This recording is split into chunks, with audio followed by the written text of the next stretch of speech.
So దాదాపుగా మీ అందరికి తెలుసు. సో మొబైల్ అనేది ఇప్పుడు మన లైఫ్లో ఒక పార్ట్ అయిపోయింది అనమాట. అంటే ఒక బాడీలో ఒక భాగం అయిపోయింది. అది లేకోకుండా మనము లైఫ్ లేదు అన్నట్టు. ముఖ్యంగా ఏంటంటే మొబైల్ ఫోన్స్లో మనకు సంబంధించి మెమోరీస్, సో మన ఫ్యామిలీస్తో కానీ మన ఫ్రెండ్స్తో సంబంధించిన మెమోరీస్ ఉంటాయి. దాంతో అట్ ది సేమ్ టైం మన ట్రాన్సాక్షన్స్ ఏవైతే బ్యాంక్ ట్రాన్సాక్షన్స్ కానీ ఇవన్నీ కూడా మనం ఇప్పుడు మొబైల్ ద్వారానే చేస్తున్నాం. సో ఇంపార్టెంట్ డాక్యుమెంట్స్ ఏదైనా మన ఎడ్యుకేషన్కి సంబంధించి కానీ, తర్వాత మనకు ప్రాపర్టీకి సంబంధించిన డాక్యుమెంట్స్ అన్నీ కూడా మనం ఏంటంటే ఈమెయిల్ ఇట్లాంటి వాటిలో మనం సేవ్ చేసుకొని ఉంటాం. తర్వాత మన కాంటాక్ట్స్ అన్నీ కూడా ఇప్పుడు మోస్ట్ ఆఫ్ ద మన కాంటాక్ట్స్ అన్నీ కూడా మన మొబైల్ అంటే మెమొరీ అనేది మనం పక్కన పెట్టేసాం. సో కాంటాక్ట్స్ సేవ్ చేసుకుని ఉంటాం కాబట్టి ఎవరైనా కూడా మొబైల్ లాస్ అయిందంటే ఆల్మోస్ట్ ఆల్ వాళ్ళకి సంబంధించిన డేటా అంతా వాళ్ళకి వెళ్ళిపోతుంది. కాబట్టి సో మనకి ఏదైతే ఈ మొబైల్ హంట్ ప్రోగ్రామ్ ద్వారా ఎవరైతే బాధితులు వాళ్ళు మొబైల్ ఫోన్స్ లాస్ చేసుకుంటారో వాళ్ళకి మళ్ళా తిరిగి ఇచ్చేది ఈ మొబైల్ హంట్ ప్రోగ్రామ్. ఇప్పటిదాకా మనం దాదాపుగా ఈరోజు మనం దాదాపు 700 మొబైల్స్ మనం రికవర్ చేయడం జరిగింది. 8 విడతల్లో దాదాపు 3,000 సెల్ ఫోన్స్ మనం యాక్చువల్గా రికవర్ చేయడం జరిగింది.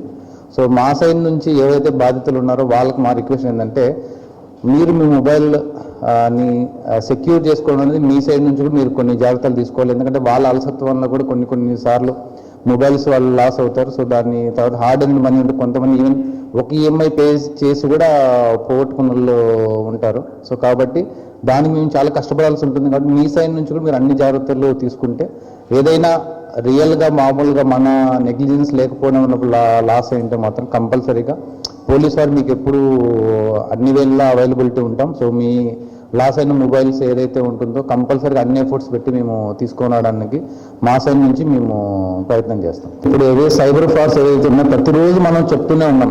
ప్రక్కడికంటే పేపర్ ద్వారా కూడా మనము మెసేజ్ పంపిస్తున్నాం, డిజిటల్ అరెస్ట్ అని చెప్పేసి, తర్వాత లింక్స్ వస్తాయని చెప్పేసి, తర్వాత ఈ ఫ్రాడ్ ఏవైతే షేర్ మార్కెట్కి సంబంధించి ఏపీకే ఫైల్స్ పెట్టేసి టెలిగ్రామ్ ద్వారా గ్రూప్స్ ఓపెన్ చేసేసి ఇనీషియల్గా మనకు స్మాల్ అమౌంట్స్ వాళ్ళు ఇచ్చేసి దాని తర్వాత మనం వన్స్ మనం ఫండ్స్ పెట్టే కొద్దీ వాళ్ళు ఏంటంటే విత్డ్రాలు ఇవ్వకోకున్నట్టుగా దాదాపు కొంతమంది ఈవెన్ 1 crore 2 crores కూడా పోగొట్టుకున్న వాళ్ళు ఉన్నారు. మనం ఎంత అవేర్నెస్ ప్రోగ్రామ్స్ ఇస్తున్నా కూడా ఏంటంటే మెయిన్ ఏంటంటే అనానిమస్ ఎక్కువ ఉంటారు. సో వాళ్ళు ఎక్కడో దుబాయ్లో ఉండే అట్లాంటి నుంచి యాక్చువల్గా రన్ చేస్తూ ఉంటారు. కాబట్టి ఎవరైతే బాధితులు ఉన్నారో ఫస్ట్ ఆఫ్ ఆల్ వాళ్ళ సైడ్ నుంచి అన్ని రకాలుగా ప్రికాషన్స్ తీసుకోవాలి. సో ఈ సైబర్ ఫ్రాడ్స్ ఎవరు ఏ స్టాక్ మార్కెట్ కానీ చెప్పదు మీకు కంపల్సరీగా 20% రిటర్న్స్ ఇస్తాము, గ్యారెంటీ రిటర్న్స్ అని చెప్పి ఏ షేర్ మార్కెట్ నుంచి మనకు ఇవ్వడం జరగదు. At the same time digital అరెస్ట్లు అనేవి ఈ మధ్య ఎక్కువ జరుగుతున్నాయి. సో మీకు పలానా పార్సల్ వచ్చింది, మీ పార్సల్లో సమ్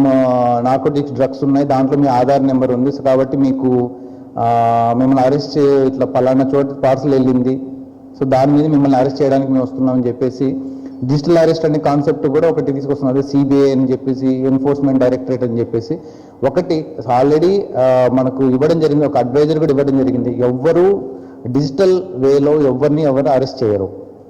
సో ఏదైనా ఉన్నా కూడా లోకల్ పోలీస్, ఒకవేళ సిబిఐ అరెస్ట్ చేయాలన్నా ఎన్ఫోర్స్మెంట్ డైరెక్టరేట్ అరెస్ట్ చేయాలన్నా కూడా లోకల్ పోలీస్ యొక్క అసిస్టెన్స్ తీసుకొని ఫిజికల్గానే వచ్చి అరెస్ట్ చేస్తారు తప్ప నుంచి ఎవరిని డిజిటల్ అరెస్ట్ అనే కాన్సెప్ట్ అనేది లేదు. కాబట్టి అలాంటిది ఏదైనా వచ్చిందంటే ఇమ్మీడియట్గా లోకల్ పోలీస్కి మీరు సమాచారం ఇచ్చారనుకోండి, మీ విలువైన ఏదైతే హార్డ్ అండ్ మనీ ఉంటుందో మీరు పోగొట్టుకోవడానికి ఛాన్సెస్ చాలా తక్కువ ఉంటాయి. సో డిజిటల్ అరెస్ట్ అనేది కాన్సెప్టే లేదు. ఎవరైనా కూడా ఎనీ సెంట్రల్ ఏజెన్సీ వచ్చినా కూడా కంపల్సరీగా లోకల్ పోలీస్ యొక్క అసిస్టెన్స్ తీసుకొని వాళ్ళని అరెస్ట్ చేయాల్సి ఉంటుంది. కాబట్టి ఇది మేము కంపల్సరీగా ప్రతిరోజు పంపిస్తుంది. ఈవెన్ చాలా బాగా చదువుకొని ఎడ్యుకేటెడ్ ఉన్న వాళ్ళు కూడా ఈ గ్రీడీ అనేది ఒకటి దానివల్ల ఏంటంటే తక్కువ టైంలో ఎక్కువ డబ్బులు సంపాదించాలని ఒక గ్రీడీ దానివల్ల కూడా చాలామంది crores of rupees లాస్ అవుతున్నారు. అది ఏంటి, ఆ ఎర్నింగ్ చేసే క్రమంలో వాళ్ళ దగ్గర ఉన్న డబ్బులే కాకున్నట్టుగా రిలేటివ్స్ దగ్గర నుంచి డబ్బులు తీసుకోవడం, ఫ్రెండ్స్ దగ్గర నుంచి డబ్బులు తీసుకొని crores of rupees ఇన్వెస్ట్మెంట్ చేసిన దాని తర్వాత ఆల్మోస్ట్ 1.5 crores 2 crores పెట్టిన తర్వాత విత్డ్రాల్ ఆప్షన్ రానప్పుడు మన దగ్గరకు వస్తున్నారు. సో ఇనీషియల్ టైమ్స్లోనే మీరు వచ్చినట్లయితే ఏదైనా మనం చేయడానికి ఉంటుంది. కానీ crores of rupees వెళ్ళిపోసిన తర్వాత ఏవైతే మ్యూల్ అకౌంట్స్ అయితే ఏవైతే ఉంటాయో వాళ్ళని మనము వెతుక్కుంటూ వెళ్ళి అక్కడ ఎవరు ఉంటారంటే చిన్న మ్యాన్సన్ వర్క్లు, బెగ్గర్స్, వాళ్ళ డేటా వాళ్ళ ఆధార్ కార్డు తీసుకుని వాళ్ళు అకౌంట్స్ ఓపెన్ చేస్తారు. సో మనకు ఎవరైతే మెయిన్ కల్పిట్ మనకు ఎక్కడో ఫార్ అవే ప్లేసెస్లో ఉంటారు తప్పటి నుంచి వేరే ఫారిన్ కంట్రీలో ఉంటారు తప్పనిస్తే ఇక్కడ మాత్రం మనం ఎవరినైతే వెతుక్కుంటూ వెళ్తాం, మీరు ఇచ్చిన అకౌంట్ బేస్ చేసుకుని వాళ్ళంతా మ్యూల్ అకౌంట్స్ అనేవి ఉంటాయి. సో కాబట్టి ఎవరైతే ఈ సైబర్ ఫ్రాడ్స్కి బాధితులు అవుతున్నారో వాళ్ళు కూడా వాళ్ళ సైడ్ నుంచి అన్ని టైప్స్ ఆఫ్ ప్రికాషన్ మెజర్స్ తీసుకోవాలి. ఏదైనా బ్యాంక్ నుంచి సడన్గా కాల్ చేసి మీ అకౌంట్ బ్లాక్ చేస్తున్నాం అని చెప్పారు అనుకోండి, బ్లాక్ చేస్తున్నాం అంటే బ్లాక్ చేయనివ్వండి. మనం మీరు ఫిజికల్గా బ్యాంక్ వెళ్ళేసి కనుక్కోండి ఎందుకు బ్లాక్ చేస్తున్నాయండి అని చెప్పేసి. సో వాళ్ళు ఏదో లింక్ ఇస్తే దాన్ని ఓపెన్ చేసి మన క్రెడెన్షియల్స్ అన్ని మనం ప్రొవైడ్ చేసి ఈవెన్ మన పిన్ నెంబర్ కూడా మనము ప్రొవైడ్ చేస్తున్నాం. మనం ఎంత అవేర్నెస్ ఇచ్చినా కూడా ఏంటంటే ఆ ప్యానిక్ సిచ్యువేషన్లో చాలామంది వాళ్ళ డీటెయిల్స్ ఇచ్చేస్తున్నారు. సో దానివల్ల కూడా చాలామంది వాళ్ళ హార్డ్ అండ్ మనీ లాస్ అవుతుంది. కాబట్టి పోలీస్ తరపు నుంచి అన్ని ప్రికాషన్స్ మనం అవేర్నెస్ ప్రోగ్రామ్స్ కానీ ఇవన్నీ మనము చేస్తున్నాం. అట్ ది సేమ్ టైం బాధితులు కూడా ఎవరైతే దీనికి వెళ్తున్నారో వాళ్ళు కూడా వాళ్ళ సైడ్ నుంచి అన్ని ప్రికాషన్స్ తీసుకోవాలి. ఇనీషియల్ టైమ్స్లో ఎవరైనా కాల్ వచ్చింది అనుకోండి, ఇమీడియట్గా లోకల్ పోలీస్ చెప్పేసి ఇలా వచ్చింది సార్, అది కరెక్టా కాదని చెప్పేసి మీరు ఎంక్వైరీ చేసుకుంటే మనం చెప్పేస్తాం అది ఫ్రాడ్ కాల్ అయినా స్కామ్ కాల్ అని చెప్పేసి. సో మీ సైడ్ నుంచి కూడా మీరు అన్ని రకాలుగా సేఫ్టీ మెజర్స్ తీసుకోవాలి. మా సైడ్ నుంచి మేము ఏం చేయాలో కూడా మేము అవేర్నెస్ ప్రోగ్రామ్స్ ద్వారా మన మెన్నుకు కూడా ఇప్పుడు మనం ట్రైనింగ్ ఇవ్వడం జరుగుతుంది. అంటే న్యూ ఫ్రాడ్స్ వస్తున్నాయి, దాని తగ్గట్టు కూడా మనం ట్రైనింగ్ ప్రోగ్రామ్స్ అవన్నీ కూడా కండక్ట్ చేస్తున్నాం.